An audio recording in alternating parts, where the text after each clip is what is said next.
News 18 special और आपके साथ मैं हूं विवेक। गोपालगंज से पहली खबर। बखरौर गांव के लोग बेहद आक्रोशित हैं। प्रशासन और जनप्रतिनिधियों के खिलाफ उनमें गुस्सा है और यह मामला 9 साल की बच्ची की रेप के बाद उसकी हत्या का है। पूर्व विधायक और जेडीयू के प्रदेश महासचिव मंजीत कुमार सिंह को उस वक्त फजीहत झेलनी पड़ी जब वो पीड़ित परिवार के परिजनों से मुलाकात करने पहुंचे थे। आक्रोशित ग्रामीणों का सामना मंजीत सिंह को करना पड़ा। ग्रामीणों ने उन्हें बंधक बनाया।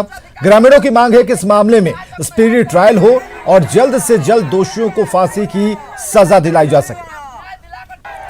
आक्रोश है, वो आक्रोश का सामना हमको भी आज करना पड़ रहा है और हमने पुलिस महानिदेशक महोदय से भी फ़ोन पर हमने वार्ता की है, पुलिस अधीक्षक से भी हमने किया है कि ऐसे संगीन अपराध मामले में तुरंत इस मामले में जो लोग अन्य भी दोषी हैं उनको पुलिस गिरफ्तार करे, इस केस का स्पीडी ट्रायल हो और जो भी अभियुक्त हैं ऐसे जनगण्य अपराध में उन लोगों को निर्भया जैसे सुप्रीम कोर्ट ने फांसी की सज़ा दी थी, उसी तरह ऐसे अपराध में फांसी की सजा मिले दोषियों को।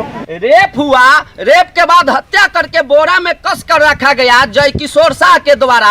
यह जो निर्भया कांड के बाद यह लाली कांड है, यह बिहार का लाली कांड है। ऐसी घटना कभी नहीं हुआ था बिहार में, यह जिला का प्रथम घटना है। इसमें जो है थाना प्रभारी आए और उसके बाद से कोई पुलिस प्रशासन उच्च अधिकारी नहीं आया, न डीएसपी साहब आए। आप बात बताइए, इस तरह के घटना जो दर्दनाक है, शर्मनाक है, जघन्य अपराध है, इसमें क्यों नहीं अल्लाह अधिकारी उच्च अधिकारी आया? न्याय चाहिए, फांसी चाहिए। छोड़ने के लिए तैयार नहीं है। विधायक जी को बंधक बनाएंगे, इनको भी हम लोगों ने वोट देंगे। तो लोगों का गुस्सा सातवें आसमान पर है और प्रशासन के नहीं पहुंचने से, एक्शन में नहीं आने को लेकर खुद उस गांव के मुखिया बेहद नाराज हैं, जिनकी बात अभी आप सुन पा रहे थे। बांका से खबर है, जहां के बौंसी में दबंग युवक ने लड़की से रेप किया, फिर उसने अपने पिता और परिजनों के साथ घर में घुसकर लड़की की गला दबाकर हत्या कर दी। रेप और हत्या की घटना से गांव में मातम और तनाव का माहौल है। लड़की के माता पिता इंसाफ की गुहार लगा रहे हैं। गांव के लोगों का कहना है कि उन्हें नहीं लगता कि इस तरह की वारदात होगी। रेप की घटना के बाद गांव के लोगों ने पंचायत में सुलह और समझौते की कोशिश की, जहां आरोपी और उसके पिता ने खुलेआम पीड़ित लड़की और उसके माता पिता को हत्या की धमकी दी। दबंगों की हिम्मत देखिए, उन्होंने न सिर्फ धमकी दी बल्कि घर में घुसकर रेप पीड़ित लड़की की हत्या कर दी। वो दबंग से 10 बार धमकी दिया मारने का, उस 10 के अंदर में पंचायत में। पंचायत का बात वो नहीं माना, उठ के चला आया और धमकी दिया जो करना है रेप केस कीजिए, हम नहीं जाएंगे पंचायत में। ये सब गांव वाला को पूछ सकते हैं, पंचायत को ही पूछ सकते हैं। उसके 5 मिनट 10 मिनट के बाद वहाँ आके बाप बेटा ने गला चपा के मार दिया। बेटी तो आप धर पकड़ नहीं की वो सब कर लिया, हमने समारा पार लिया। अच्छा, ठेली दिल कैमरा आपके सामने गला दबा के मार दिया। हाँ। पंचायत में धमकी नहीं दिया, हाँ लड़का से पूछताछ की। उसके बाद उसके जो है पिताजी समीम वो धमकी दे रहा था इनको। क्या हाँ, दे रहा था? कि मेरा लड़का जो है पानी करने के लिए उसके रास्ते से गुजर रहा था, मेरे बेटे को आपने मारा, हम भी मारेंगे। अच्छा, हाँ हम भी मारेंगे, इस बात को लेकर के जो है उठ रहा था। अच्छा, ये अफसोस है कि नहीं कि पुलिस तक मामला शुरू में नहीं गया? अगर शुरू में जाता तो लड़की की जान बच जाती। नहीं, अफसोस तो हो रहा है हाँ, कि कोई भी ये नहीं जानता था कि यहाँ तक ये बात पहुँचेगा। तो बांका में रेप पीड़ित युवती की हत्या के बाद सवालों के घेरे में पंचायत भी आ गई है। सवाल खड़े हो रहे हैं कि क्या कानून को ताक पर रखकर पंचायतें लगाई जाएंगी।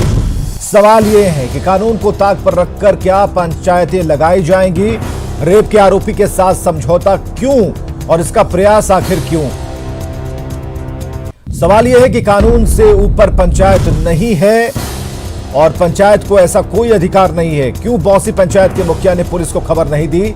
यह भी सवालों के घेरे में है। मुखिया ने इसे रफा दफा करने की कोशिश क्यों की? बौंसी पंचायत के मुखिया पर क्यों न एफआईआर दर्ज हो और अभी तक यह काम होना चाहिए था जो नहीं हो पाया? और पुलिस से इतना संगीन जुर्म छुपाने की कोशिश क्यों की गई? तो क्या कानून को ताक पर रखकर ऐसी ही तालिबानी पंचायतें लगाई जाती रहेंगी? सवालों के घेरे में पुलिस प्रशासन भी है। क्योंकि पुलिस को कैसे नहीं लगी इस घटना की खबर। क्या पुलिस शिकायत का इंतजार करती है? क्या पुलिस भी मामले को सुलझाना चाहती थी? तो ये कई सवाल हैं। पुलिस प्रशासन भी इस कटघरे में खड़ा है और सबसे बड़ी बात कि आखिर पुलिस ने तत्परता क्यों नहीं दिखाई।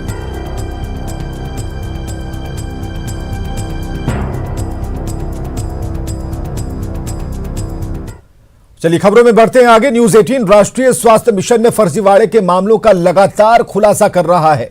न्यूज 18 ने दिखाया है कि किस तरह बुजुर्ग महिलाओं के खाते में प्रसव के पैसे बार बार डालकर निकाले भी गए। इस बार मुजफ्फरपुर में विधवाओं का भी सरकारी अस्पताल में प्रसव होना दिखाकर फर्जीवाड़ा किया गया। मुशहरी सामुदायिक स्वास्थ्य केंद्र से जुड़े रहुआ पंचायत के छोटी कोठिया गांव में 2 विधवा महिलाओं के खाते में प्रोत्साहन राशि भेजी गई। सीता देवी और सुमिता देवी के खाते में साल 2019 से अगस्त 2019 तक संस्थागत प्रसव के तहत 4 बार 1400 रुपए की प्रोत्साहन राशि भेज दी गई। इन महिलाओं से बातचीत की हमारे सहयोगी प्रवीण ठाकुर ने। राष्ट्रीय स्वास्थ्य मिशन योजना में दलालों ने इस प्रकार सेंधमारी की है कि जो सालों पहले महिलाएं विधवा हो चुकी है, उन विधवा महिलाओं के खाते में भी प्रसव के नाम पर प्रोत्साहन राशि बार बार भेजी गई। न्यूज 18 के पास इस प्रकार के कागजात हाथ लगे हैं कि किस प्रकार मुजफ्फरपुर के रहुआ पंचायत में छोटी कोठिया गाँव में सीता देवी और सुमिता देवी जो विधवा हो चुकी हैं, उनके खाते में बार बार प्रसव के नाम पर सरकारी प्रोत्साहन राशि भेजी गई, जबकि इन महिलाओं का इस योजना से थोड़ा भी सरोकार नहीं था। ऐसे में बड़ा सवाल उठता है कि आखिर संस्थागत प्रसव के नाम पर इस प्रकार का फर्जीवाड़ा कब से चल रहा था और इस पर लगाम लगाने के लिए आखिर जिला प्रशासन अब भी आगे क्यों नहीं आ रहा। कैमरामैन संजीव के साथ प्रवीण ठाकुर, न्यूज 18 मुशहरी। अब चलिए बात सवालों की आती है। राष्ट्रीय स्वास्थ्य मिशन में फर्जीवाड़े से जननी सुरक्षा पर सवाल खड़े हो रहे हैं। सवाल क्या है ये भी देखिए। सवाल यह है कि विधवाओं के खाते में प्रसव का पैसा कैसे पहुंच गया। इसके बाद सवाल यह है कि जननी के हक पर डाका कौन डाल रहा है, किसने इतनी बड़ी हिमाकत की। अब तक क्यों बचे हुए हैं जननी सुरक्षा के गुनाहगार, उन तक क्यों नहीं जांच का दायरा पहुंच पाया और क्या जांच के नाम पर सिर्फ लीपापोती हो रही है। तो न्यूज 18 के खुलासे तक सिमटी क्यों है जांच, बात यही क्यों खत्म हो जा रही है। इतने बड़े खुलासे पर लीपापोती क्यों हो रही है, कई सवाल हैं।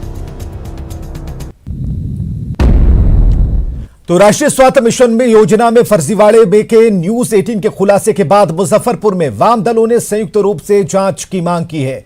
वाम दलों के नेताओं और कार्यकर्ताओं ने मुजफ्फरपुर के मुशहरी सामुदायिक स्वास्थ्य केंद्र पर धरना दिया, जांच कर दोषियों पर कार्रवाई की मांग की। हमारे सहयोगी प्रवीण ठाकुर ने घटनास्थल का जायजा लिया है।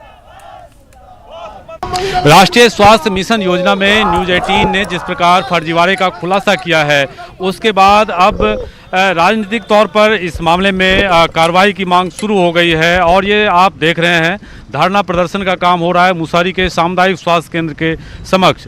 जो वामपंथी पार्टी के अलग अलग दलों के लोग हैं, वो संयुक्त तौर पर प्रोटेस्ट कर रहे हैं कि इस मामले में जांच की जाए, क्योंकि लगातार नए नए इलाकों में मामला मिल रहा है। क्या जांच की मांग हो रही है? अभी मुशहरी स्वास्थ्य केंद्र में बड़े पैमाने पर घोटाला है। हमारे तमाम वाम दलों की ओर से हम मांग कर रहे हैं कि तमाम विभाग को उच्च स्तरीय जांच कराई जाए और अभी जो मैंने कही कि घोटाला हुई है, उस घोटालेबाज को FIR करके अविलंब गिरफ्तार किया जाए। क्योंकि इस घोटाले में सिर्फ वो मैंने कि ऑपरेटर ही नहीं है, इस घोटाले को जो हेल्थ मैनेजर से लेकर के और स्वास्थ्य प्रभारी भी संलग्न है। हमारी मांग है कि इन तमाम लोगों को गिरफ्तार किया जाए और उच्च स्तरीय जांच करें। एक सप्ताह से अधिक खुलासे को हुआ है और नए नए इलाके में इस प्रकार के मामले मिल रहे हैं। खातेधारियों में बार बार एक ही खाता में कई बार राशि गई है। क्या डिमांड है?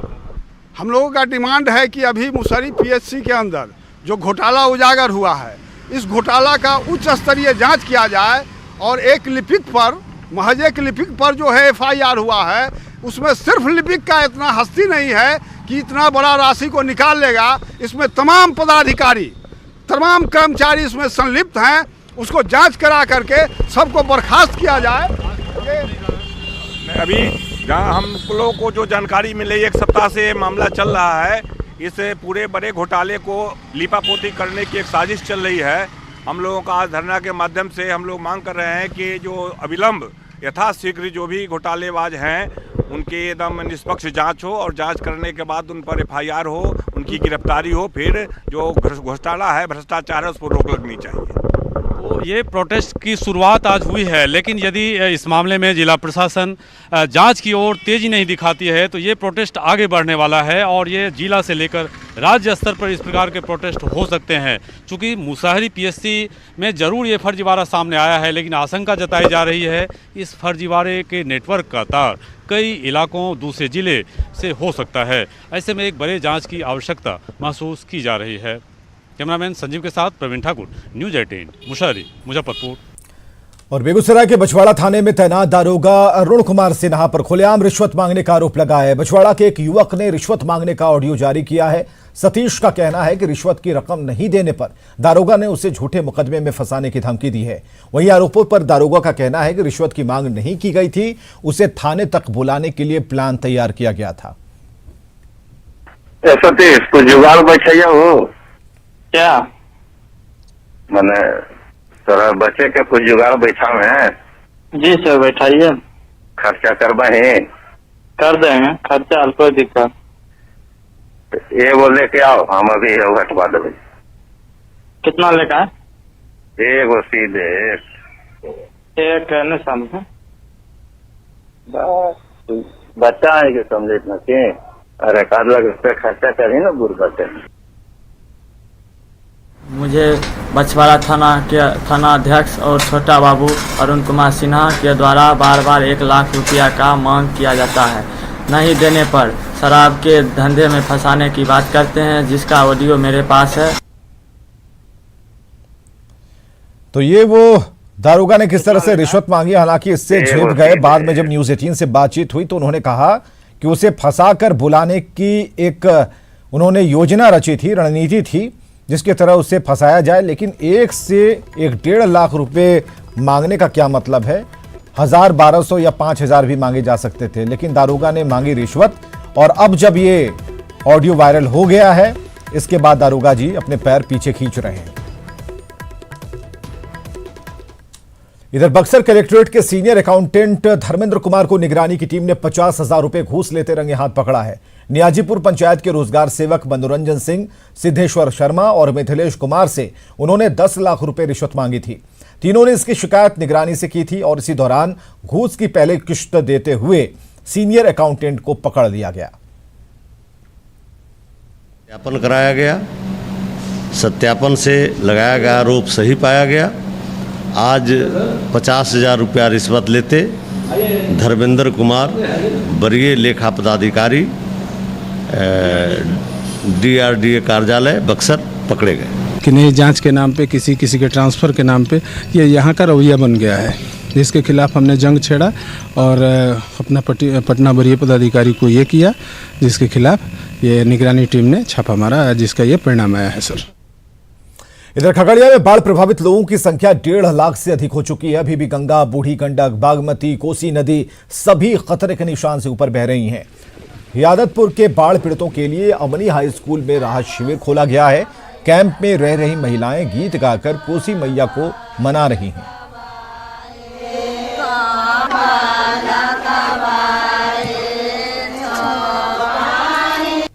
खगड़िया के अमनी में एक राहत शिविर बनाया गया है और हम ये दिखाना चाह रहे हैं राहत शिविर को।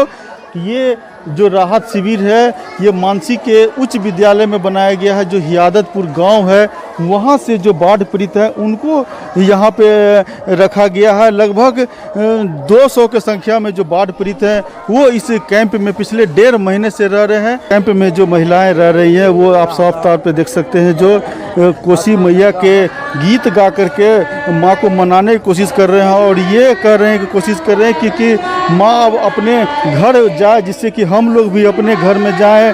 पिछले 1.5 महीना से ये लोग इसी बाढ़ राहत शिविर कैंप में रह रहे हैं। घर की याद इन लोग को सता रही है। हमारे साथ जो महिलाएं हैं उनसे हम बात करते हैं। कोसी कमला गंगा महारानी के गीत गावे छे बाबू, किया गावे छे कि जे कोसी कमला माय हमरा आर के तनिगो बहुत बाढ़ पीड़ित बहुत अनधुन अयले रहता। हमरा आर के स्कूल पर मुखिया सरपंच ढोइ कऽ नानलखिन जा बौखै छै सब कपड़ा लत्ता सब भैंसिए गेलै। घर नहीं जाके मन करे कितना दिन यहाँ स्कूल पर रहबै, बाल बच्चा लेके केना रहबै यहाँ। कोसी माय कहै छै कि जल्दी चल जा कोसी माय, जे हमारे घर के याद करे छे, जो घर जेबे। ये जो अमनी राहत कैंप में जो महिलाएं रह रही हैं वो कोसी मैया को गीत गा कर के कोसी मैया को मनाने की कोशिश में जुटी हुई है।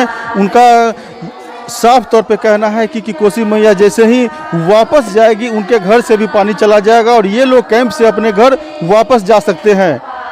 दिग्विजय कुमार, न्यूज़ 18 खगड़िया।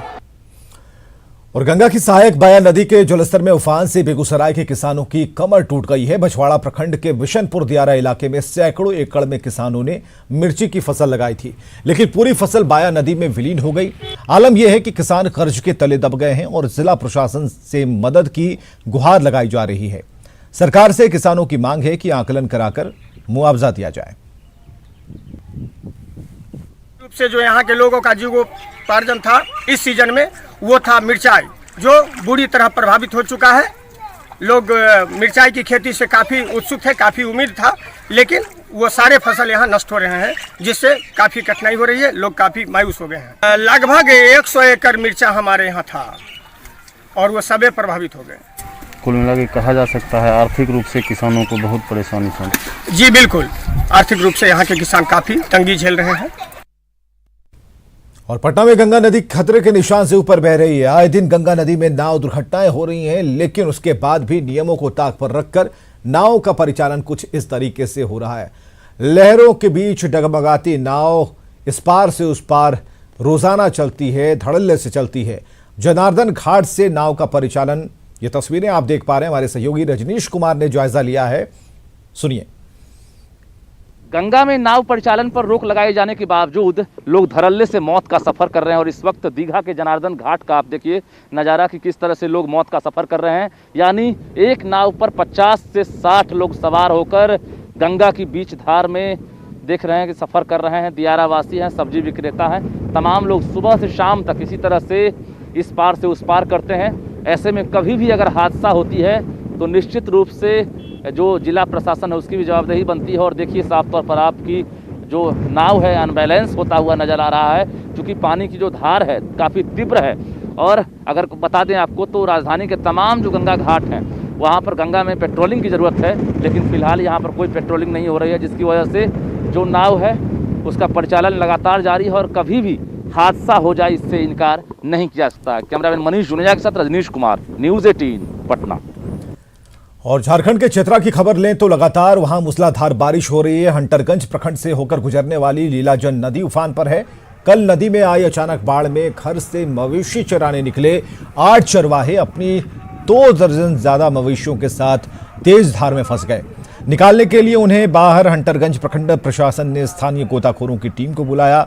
5 घंटे की कड़ी मशक्कत की, इसके बाद सभी लोगों को बाहर निकाला जा सका।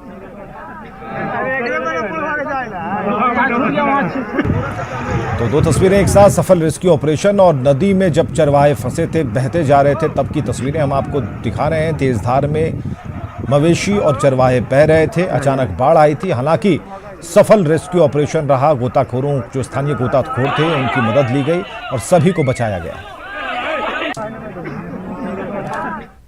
तो भारी बारिश से पलामू जिले के चैनपुर प्रखंड के कई गांव टापू में तब्दील हो गए। सगरदिनवा गांव की समस्या और भी बड़ी है। नदी में पुल नहीं होने की वजह से बारिश के मौसम में ग्रामीणों का संपर्क टूट जाता है। लोगों की परेशानी का जायजा लिया हमारे सहयोगी नीलकमल। पलामू के चैनपुर प्रखंड का सगरदिनवा गांव एक ऐसा गांव है जो बारिश के 4 माह टापू में तब्दील हो जाता है। इसके पीछे कारण है तहले नदी का।